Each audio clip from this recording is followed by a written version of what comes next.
Taregna railway station की स्थिति क्या वो आपने देखी और इस वक्त इसी पर और ज्यादा बात करने के लिए हमारे साथ केंद्रीय मंत्री जनरल वीके सिंह जी जुड़ गए हैं। सर, बहुत स्वागत है आपका। और पहला सवाल तो यही सर कि इन हालातों का जिम्मेदार कौन है? आज हाथों में इनके हथियार हैं, हाथों में डंडे हैं, हाथों में पत्थर हैं, तस्वीरें आपने देखी होंगी।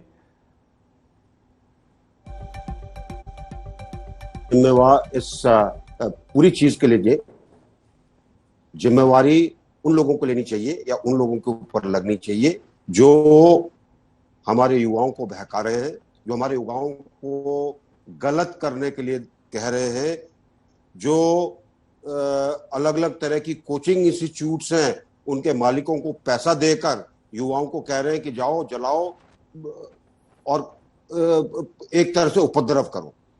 इसके लिए वो लोग जिम्मेवार हैं। सर, अगर वो अपनी बातों को इन युवाओं तक पहुंचा पा रहे हैं तो फिर कहां पर कमी रह रही? क्यों नहीं केंद्र सरकार इस योजना के फायदे बता पा रहे हैं? एक मिनट, सरकार ने योजना के फायदे बता दिए और मैं आज आपको कह रहा हूं बहुत स्पष्ट शब्दों में, आपको फायदे पसंद आए ठीक है, नहीं पसंद आए, आपको किसी ने बोला है कि ज्वाइन करो, मुझे इस चीज का जवाब दे दीजिए आप। और मैं जितने भी युवा देख रहे हूं उनसे पूछना चाहता हूं, किसी ने कहा है कि आप अग्निवीर स्कीम को ज्वाइन करो? सेना में हम स्वेच्छा से आते हैं, हम स्वेच्छा से अपनी जान देने की कसम खाते हैं। हम ये नहीं कहते कि मुझे पैसा चाहिए, मुझे पेंशन चाहिए, मुझे फला चीज चाहिए, मुझे फला चीज चाहिए। अगर आपके अंदर जज्बा है तो आइए, नहीं तो अपने घर बैठो। क्या जरूरत है? ये कोई दुकान थोड़ी है कि मैं क्या कहते दुकान के अंदर काम पे लग गया हूं।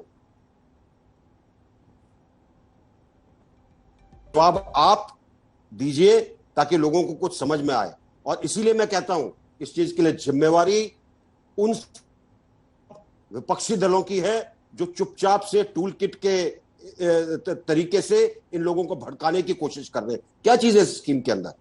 आप 4 साल नौकरी करेंगे, हम उसमें उसके बाद 25% जो हमारे मापदंड है, जो हमने सिलेक्शन किया है, उनको रखेंगे और जो बाकी निकल रहे हैं उनके एडजस्टमेंट के लिए कई सरकारें, प्रदेश की सरकारें सामने आई है कि भाई हम इनको अपने पुलिस बलों में लेंगी, और गृह मंत्रालय ने कहा कि हम इनको अपने सीएपीएफ और अर्धसैनिक बलों में लेंगे।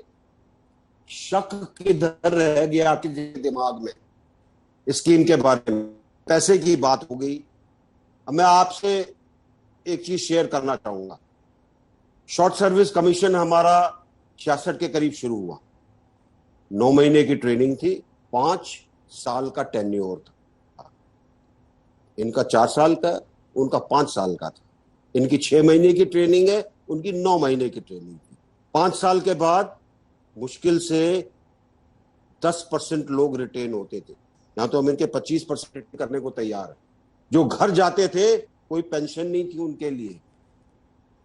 लेटरल इंडक्शन जो सरकारें उस समय रही, लेटरल इंडक्शन उन्होंने नहीं होने दिया। पिछले 40 साल से हम इस चीज की लड़ाई कर रहे हैं कि भाई हमारे लोग जो शॉर्ट सर्विस कमीशन से आते हैं या जो बाहर चले जाते हैं, ट्रेन्ड मैन पावर है, इनको ले लीजिए। नहीं हुआ। ये पहली सरकार है जो कह रही है कि हम आपको लेंगे। Where is the problem भैया? दिक्कत कहां पर है? सर, प्रॉब्लम वो ये कह रहे हैं कि अभी तो ठीक है, कहने लगी है सरकारें कि हम एडजस्ट कर लेंगे यहां, लेकिन सरकार का क्या भरोसा, बाद में एडजस्ट नहीं किया। वो अपने भविष्य को लेकर आशंकित है ना सर, कि पेंशन ही नहीं मिलेगी, जो जमा पूंजी मिलेगी भी उससे हम क्या कर लेंगे। मुझे एक चीज बताइए, ये हमारे जो शॉर्ट सर्विस कमीशन के अंदर जो अफसर आए थे, इनको क्या पेंशन मिली थी? क्या उन्होंने अच्छा काम नहीं किया? क्या वो उन्होंने ज्वाइन नहीं किया? क्या शॉर्ट सर्विस स्कीम चली नहीं आगे तक? बाद में उसमें कुछ संशोधन किया गया कि हम उनको 10 साल रखेंगे, ये संशोधन हुआ। जब कोई स्कीम चलती है, जिस तरीके से चलती है, जिस तरीके से जमीन पर आती है, उसके बाद ही तो कोई संशोधन हो सकता है उसमें, उसके बाद ही उसका कोर्स करेक्शन हो सकता है। आज ही हम कहने लगे नहीं जी, हम तो इनको बुलाएंगे, इनको थाली के अंदर खीर खिलाएंगे, खीर खिलाने के बाद इनको एक मटका खीर दे देंगे ताकि अपने घर ले यही चाह रहे हैं ना ये लोग, तो ये फौज के लिए फिट नहीं है। किसी भी सेना के अंग के साथ इनकी मानसिकता मेल नहीं खाती। अगर आपको फोर्सेस में आना है तो आप स्वेच्छा से ये सोच कर आइए कि आप देश के लिए काम करने जा रहे हैं, देश उसके बाद आपकी देखभाल करेगा, ये मानकर चलिए। और कहेंगे जी इनको सरकार पे भरोसा नहीं है।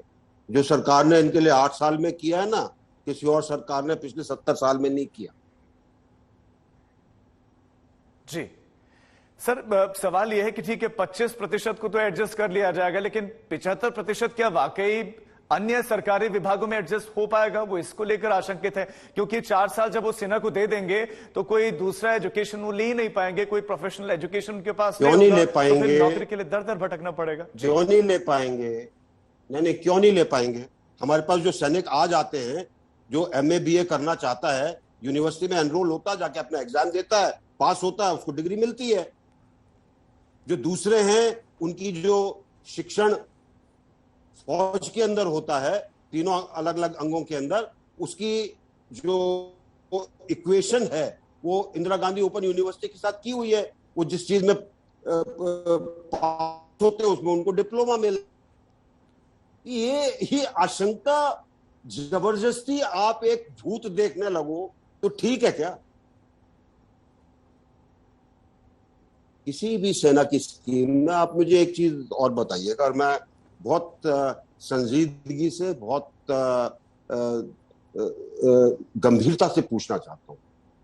अब तक हमारा रिक्रूटमेंट होता था, उसमें क्या हम कहते थे कि आओ भाई हम आपको ट्रेन करेंगे ताकि आपको बाहर जाकर नौकरी मिले, कहते थे क्या? बहुत से लोग 4 साल या 5 साल या 6 साल के बाद चले जाते हैं, क्योंकि या तो वो सेना के काम करने के अंदर कमजोर होते हैं, उनका मन नहीं लगता, या उनको अपने घर से ज्यादा प्रेम हो जाता है, या वो सोचते हैं कि उनको बाहर जाके कोई नौकरी अच्छी मिल जाएगी क्योंकि वो सेना में रह चुके हैं। 6 साल के अंदर चला जाता, पेंशन नहीं मिलती, जाता है ना, या वो पूरे 15 साल पेंशन तक रुका रहता है और काम नहीं करता है। जी, कोई डिफरेंस नहीं है। ये जो आशंकाएं हैं ये जबरदस्ती पैदा की जा रही हैं, किसी की कोई आशंका नहीं होनी चाहिए।